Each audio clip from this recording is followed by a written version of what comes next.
12ஆம் அதிகாரம் 4வது வசனத்துல என்ன சொல்லப்பட்டிருக்கு பாருங்க. குணசாலியான ஸ்திரீ தன் புருஷனுக்கு கிரீடமாயிருக்கிறாள்.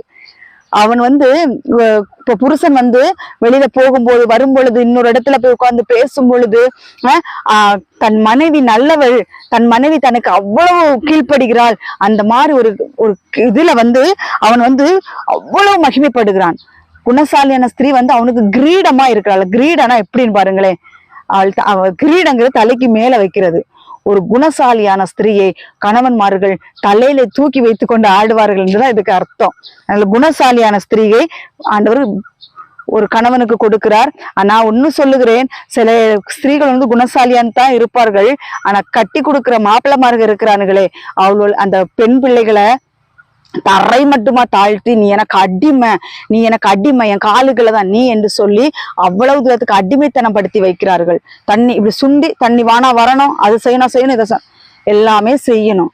நான் உங்களுடைய அன்பின்லதான் பெண்கள் உங்களுக்கு செய்யற காரியங்கள்ல பெண்களுடைய மனது எப்படி இருக்குங்கிறது தெரியும். நீங்க எவ்வளவு தூரத்துக்கு பெண்கள்கிட்ட அன்பு பாராட்டுகிறீர்களோ அந்த அளவுக்கு பெண்கள் உங்களிடத்தில் அதிகமாக மனைவிமார்கள் அன்பு பாராட்டுவார்கள்.